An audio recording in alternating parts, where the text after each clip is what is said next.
جتنے جانور ہیں دن رات کی ٹینشن کے بعد آتے کہاں ہیں؟ ٹھکانے میں، آشیانے میں. انسان کے لیے بھی اللہ نے گھر بنائے ہیں. قرآن کے الفاظ ہیں جعل لکم من بیوتکم سکنا، کہ اللہ نے تمہارے لیے گھروں کو رہائش کی جگہ بنایا. سکنا جو ہے نا یعنی رہائش کی جگہ.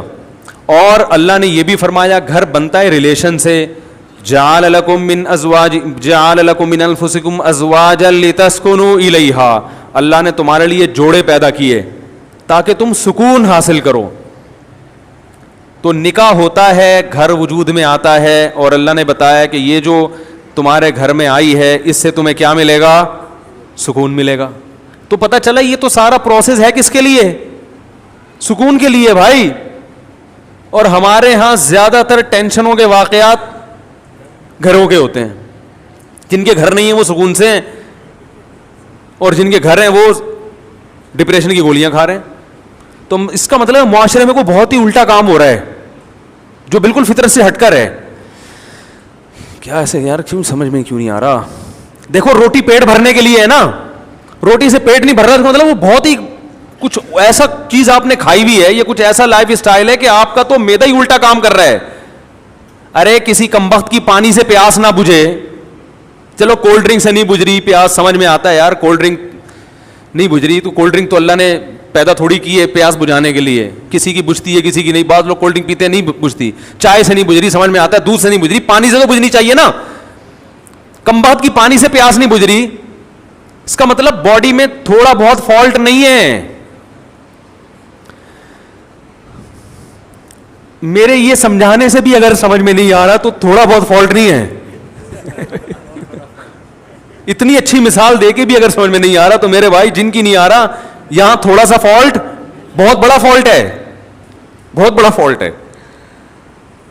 میں نے وہ بیان ریکارڈ کروایا تھا نا کہ عورتیں بچے پیدا کرنے سے صحت اچھی ہوتی ہے، خراب نہیں ہوتی. وہ پورا میں نے پورے ڈاکٹروں کی رپورٹیں بھی پیش کر دی جو نوبل پرائز ڈاکٹر ہیں یو کے کہ عورت کا حمل روکنے سے بیڑا غرق ہوتا ہے، موٹاپا آتا ہے. اس میں بھی میں نے یہی دلیل دی کہ جو چیز نیچر ہے وہ صحت کے لیے اچھی ہوتی ہے، خراب تھوڑی ہوتی ہے.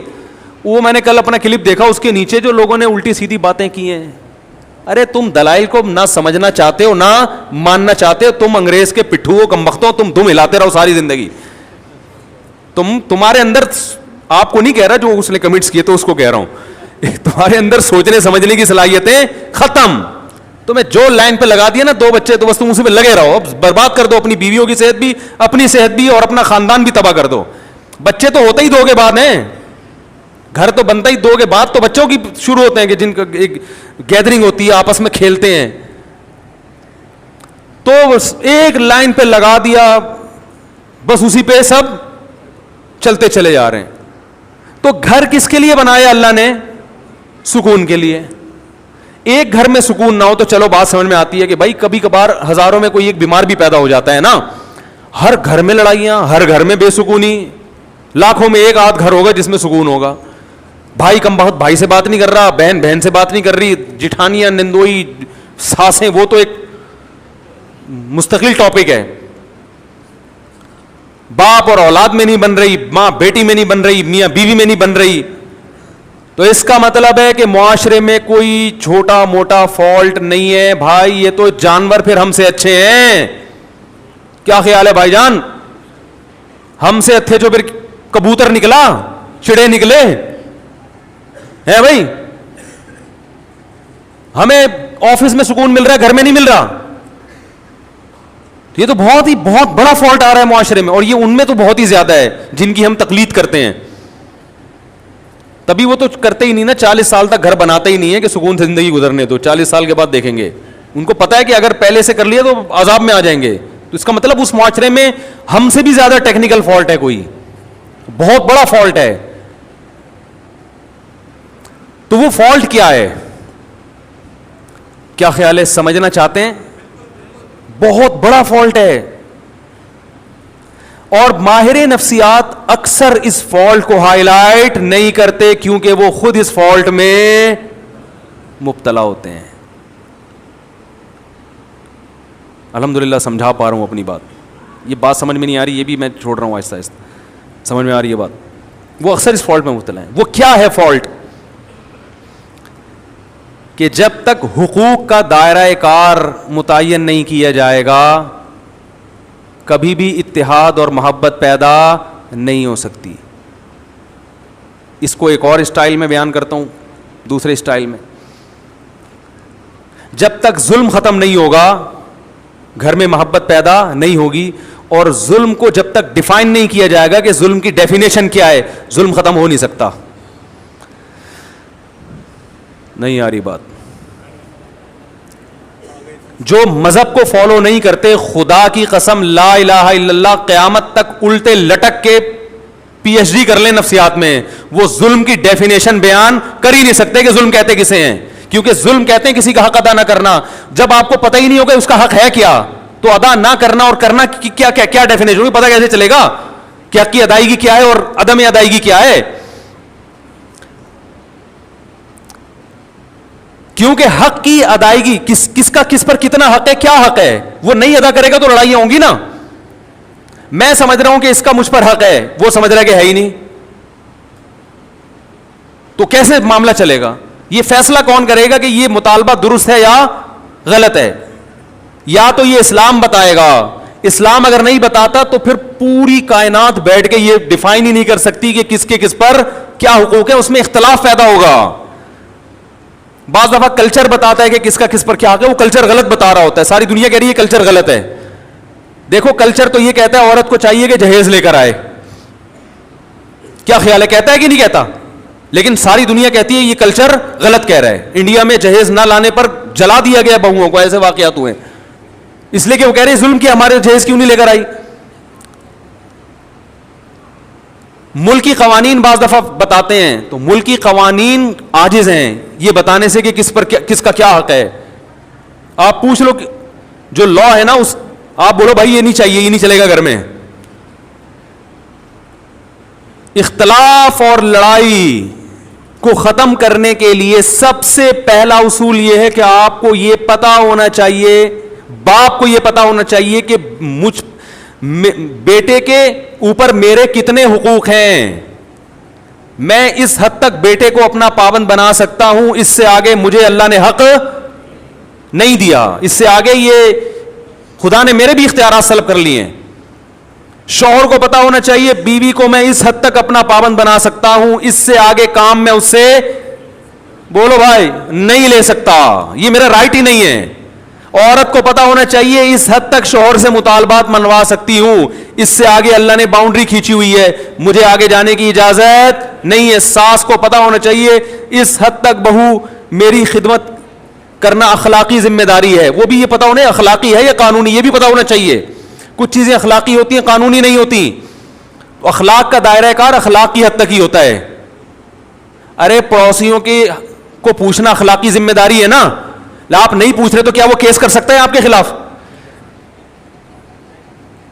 بھائی حدیث میں آتا ہے کہ وہ شخص مومن نہیں ہے جو خود پیٹ بھر کے کھائے پڑوسی بھوکا سوئے.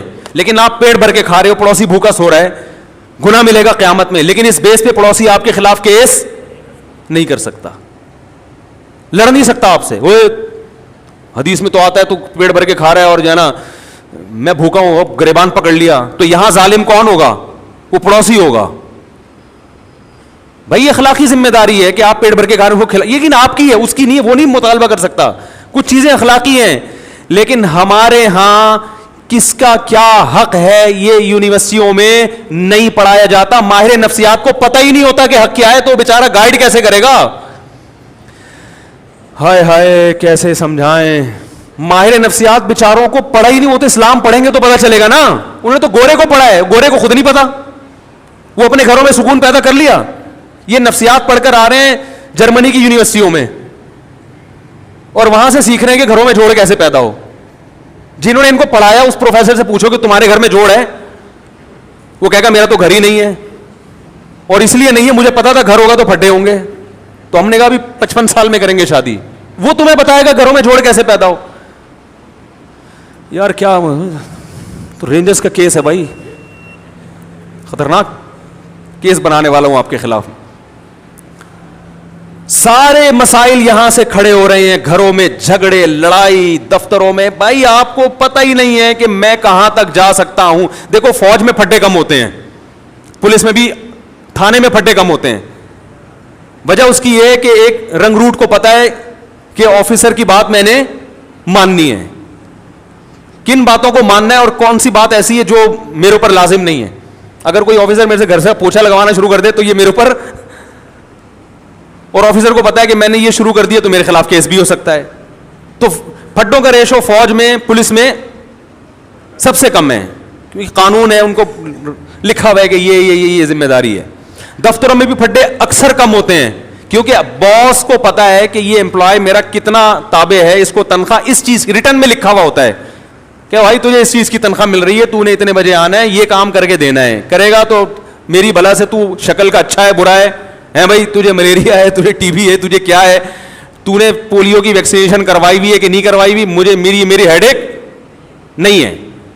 یہی ہوتا ہے نا بھائی, یہ کام ہے, یہ کر کے دو گے تو تنخواہ ملے گی, نہیں تو پتلی گلی سے نکلو. اس لیے وہاں بھی پھڈوں کا ریشو کیا ہے, وہاں پھڈے ہوتے ہیں غیبتوں کی وجہ سے. وہ باس, وہ دیکھو وہ چمچا بنا ہوا ہے, اس کو تنخواہ بڑھا دی ہم کیونکہ ایمانداری سے کام کر رہے ہیں, ہماری تو تنخواہ نہیں بڑھ رہی. یہ اتنے اور بھی باتوں کی حد تک ہوتا ہے.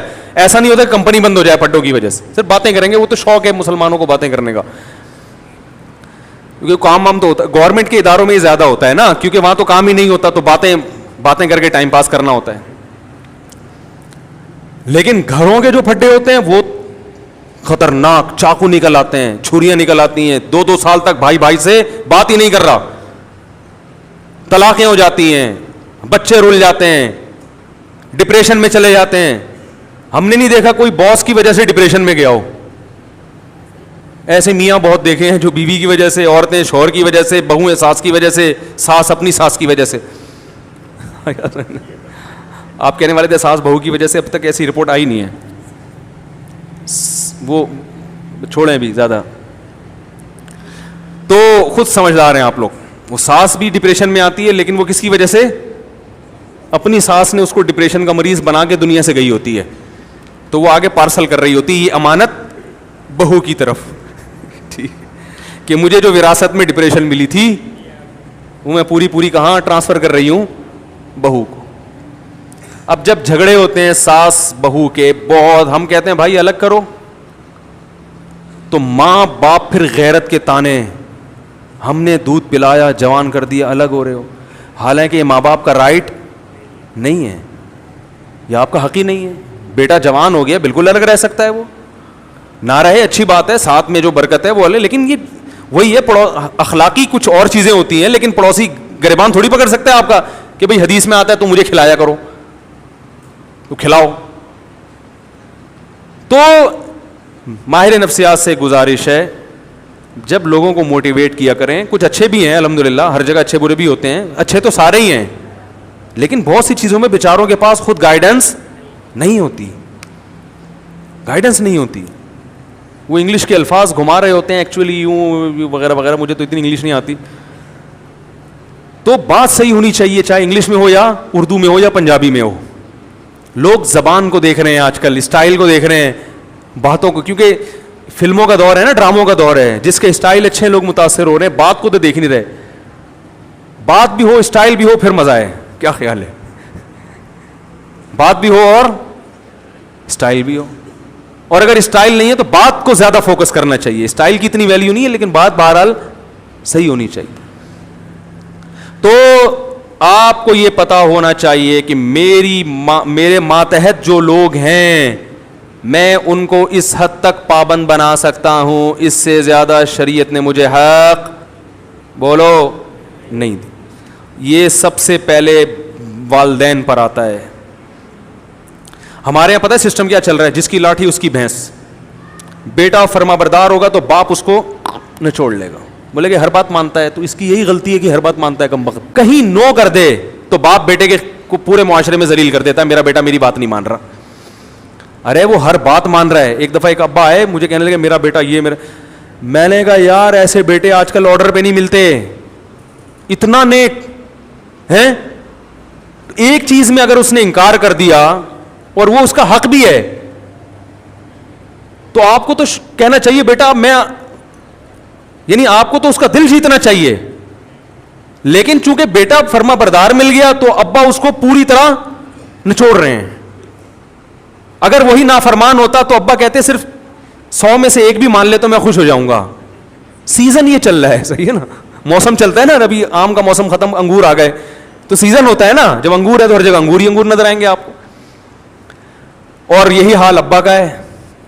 جب تک ابا آپ کی مجبوری ہیں, آپ کے ابا بہت اچھے, پیسے نکلوانے ان سے, جہاں ابا کی ضرورت نہیں رہی وہاں ابا سے زیادہ ٹینشن والا آپ کے گھر میں, جب ابا بوڑھے ہوتے ہیں تو کیسا ستایا جاتا ہے ان کو. یہ ہمارے معاشرے میں اکثر ہوتا ہے. بوڑھا ہونے کی دیر ہوتی ہے بیچارے کی, وہ کھانستا ہوا بھی برا لگ رہا ہوتا ہے, ہر چیز میں وہ کیا لگ رہا ہوتا ہے, برا. یہ جائے گا کب؟ اور باقی حقوق کو اسی پر قیاس کر لیں. تو یہ جو اللہ نے فرمایا ادخلوا فی السلم کافہ, مکمل اسلام میں داخل ہو جاؤ, اس مکمل میں یہ بھی ہے کہ آپ کو یہ پتہ ہونا چاہیے کہ سامنے والے کے مجھ پر کتنے حقوق ہیں. ایک چھوٹا سا واقعہ سنا کے بیان ختم کرتا ہوں. ہمارے شیخ مفتی رشید احمد صاحب بڑے بزرگ تھے, ہم ان کا بہت احترام, ان کے غلاموں کے غلام تھے, غلاموں کے غلام. میں نے حضرت سے کوئی بات عرض کی کہ حضرت کچھ ایسی بات ہے, کچھ گھر سے متعلق. حضرت نے وہ بات مشورے کے لیے کسی سے ذکر کر دی. تو میں نے حضرت سے عرض کیا, حضرت یہ گھر کی بات تھی, یہ باہر نہیں آنی چاہیے تھی. حضرت نے مجھ سے معذرت کرنا شروع کر دی, کئی غلطی ہوئی ہے مجھ سے, حالانکہ وہ بات کوئی ایسی نہیں تھی. اب اگر وہ یہ کہتے کہ میں چونکہ بزرگ ہیں, میں بڑا, میں نے کر دی تو کیا ہو گیا, ہم تو کچھ نہیں کہتے, کیونکہ اخلاقی ذمہ داری ہے کہ بڑوں سے اگر غلطی بھی ہو جائے تو معاف کرو. یہی ہے نا اخلاق تو اخلاقی طور پہ تو شریعت ہم اسی کا پابند کرتی ہے. لیکن یہ ان کا بڑا پن کہ وہ جانتے تھے کہ بھائی یا اس سے آگے, حالانکہ کوئی ایسی بات نہیں تھی, لیکن جس سے کی وہ مجھے پتا تھا کہ میرا دشمن ہے.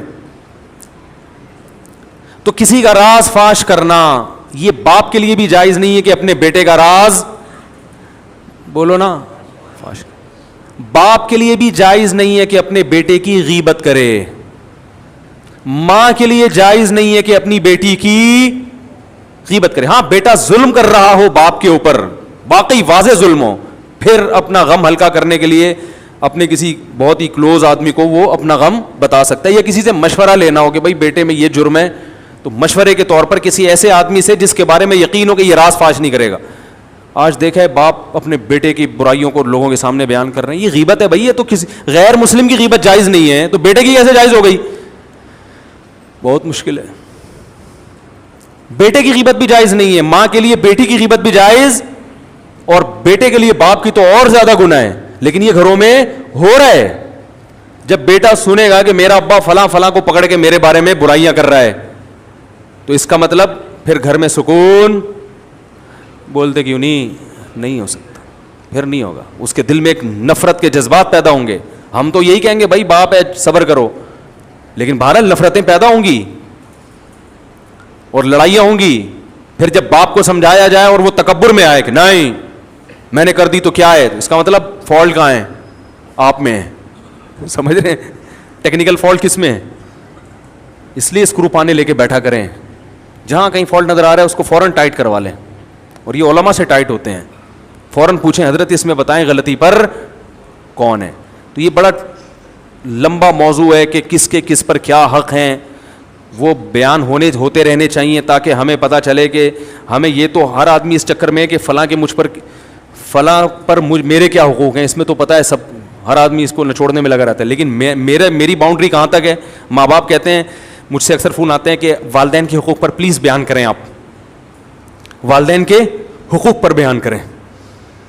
اور اتفاق سے میں کر دیتا ہوں اولاد کے حقوق پر. بعض دفعہ ایسا بھی ہوتا ہے, وہ کہتے ہیں یہ کیا بات ہوئی, میں کہتا ہوں بھائی اس پر بھی کریں گے لیکن ساتھ ساتھ اس پہ بھی تو ہونا چاہیے نا, اس پہ بھی تو ہونا چاہیے, دونوں چیزیں ضروری ہیں. تو اللہ تعالیٰ سے دعا ہے کہ اللہ ہمیں مکمل اسلام میں داخل ہونے کی توفیق عطا فرمائے. علماء نے لکھا ہے کہ استاذ مدارس میں نا شاگرد استاذوں کا بہت احترام کرتے ہیں. لیکن استاذ کے لیے کسی شاگرد کو فاسق و فاجر کہنا جائز نہیں ہے. سمجھ رہے ہیں؟ فاسق و فاجر کہنا جائز, زانی کہنا جائز نہیں ہے کہ یہ الزام ہے. تو اللہ نے ایک باؤنڈری رکھی ہوئی ہے, اس سے آگے آپ کو نکلنے کی اجازت نہیں ہے. کمیٹی ہے مسجد میں تو امام کو کمیٹی سے آگے نکلنے کی اجازت, بولو نا بھائی, نہیں ہے. وہ کمیٹی کا پابند ہے. بعض جگہوں پر ایسے ہوتا ہے امام کمیٹی کو لفٹ ہی نہیں کرا رہا ہوتا, کہتا ہے میں چونکہ امام ہوں, میں چونکہ, وہ چندے کے حساب دینے کے لیے تیار نہیں ہے کمیٹی کو. بھائی جب آپ کسی کمیٹی کے تابع ہیں تو جتنا چندہ آ رہا ہے آپ کے باپ کو بھی حساب دینا پڑے گا. بعض ائمہ, سب نہیں, اکثر تو الحمدللہ صحیح ہوتے ہیں, لیکن بعض جگہوں مسجد پہ کیس آتے ہیں امام حساب نہیں دے رہے, کہہ رہے کون مجھ سے کون ہوتا ہے حساب لینے والا, میں تو مفتی ہوں, میں تو بزرگ ہوں, میں تو فلانا ہوں, میں کیا کرپٹ ہوں. بھائی آپ چور ہوں, کرپٹ ہو, آپ نیک ہوں. جب مسجد کا ایک رسید ہے, کوئی چندے کا سسٹم ہے, تو آپ کو اخپل طریقے سے چندہ کرنے کی اجازت, بولو بھائی, نہیں. اخپل لفظ یاد رکھ لیں, بہت سارے کام اخپل طریقے سے کرنے کی وجہ سے غلط ہو رہے ہیں. وہ مجھ سے اب لوگ آ کے پوچھتے ہیں حضرت اخپل کا مطلب کیا ہے. پرسوں ایک صاحب اخپل کا مطلب پوچھنے کے لیے آیا تھا, تو وہ پابند ہے. اسی طرح کمیٹی پابند ہے کہ وہ امام کا احترام کرے, اس کے ساتھ ایسے پیش نہ جیسے ملازمی, اوئے ادھر اوئے ٹائم دیکھ رہا ہے کیا ہو رہا ہے, ہیں تمہیں بولا تھا 40 پہ نماز 45 پہ کھڑی کر رہے ہو تم, ہیں تمیز سے, ٹھیک ہے نا, ریکویسٹ کے ساتھ.